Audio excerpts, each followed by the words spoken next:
Баршаңызға қайырлы күн, құрметті оқырмандар, менің каналыма қош келдіңіздер. Бүгін сіздермен осындай банан шоколад бисквитный пирогын дайындайтын боламыз. Сыртынан жай шоколадный пирогқа ұқсағанымен дәмі өте керемет дәмді болып шығады. Сіздерге де ұнайды, міндетті түрде жасап көріңіздер. Видеоның соңына дейін менімен бірге болыңыздар. Алдымен ыдысымызға жұмыртқамызды жарып саламыз. Үстінен қант салып, барлығын миксермен әппақ болып көпіргенше миксерлейміз.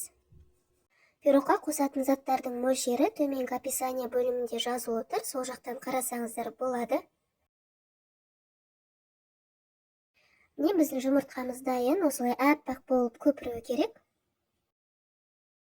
Бөлек ыдысқа сары майымызды саламыз. Шоколадымызды саламыз. Шоколад менде микроволновканың үстінде тұрып еріп кеткен екен.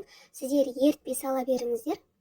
Осы май мен шоколадты екеуін бірге микроволновкада ертіп аламыз. Май мен шоколадты ертіп алдым, екеуін жақсылап венчикпен араластырып аламын. Енді бананның үстіне жаңағы шоколад пен сары майымызды құйып аламыз. Менде бұл жерде 2 банан. Енді осының барлығын блендердің көмегімен жақсылап езіп алатын боламыз. Егер блендер болмай қалған жағдайда бананды шанышқымен ессеңіздер де болады, бірақ пюре болғанша жақсылап езу керек. Енді бөлек ыдысқа ұн және какао және 1 шай қасық разрыхлитель салып, барлығын жақсылап араластырып аламыз. Бізде ұн және какао міндетті түрде електен өткізілген болу керек.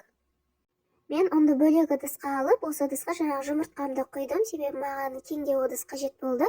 Және де жаңағы банан мен шоколадымызды құямыз үстінен. Какао араласқан ұнымызды саламыз. Барлығын лопатканың көмегімен біркелкі масса болғанша жақсылап араластырамыз.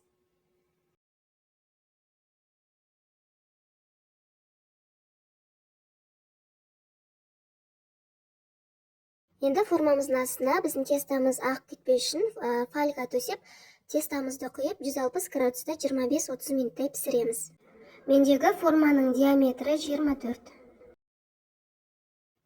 Пирогымызға пропитканы дайындайтын боламыз.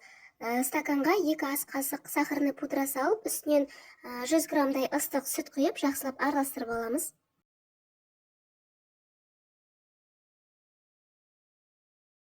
Пирогым пісіп шықты, енді формасынан босататын боламын.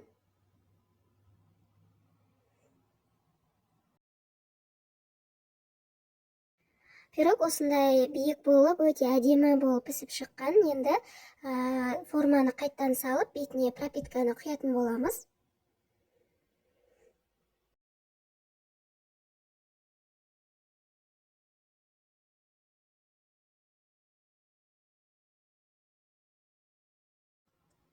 Пирогтың бетіне ганашты дайындайтын боламыз.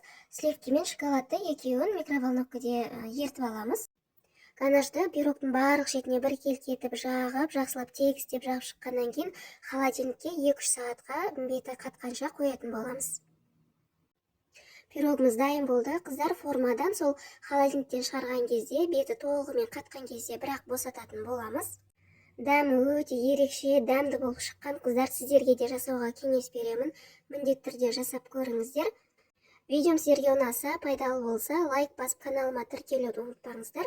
Видеоның соңына дейін менімен бірге болғандарыңызға рахмет. Келесі кездескенше.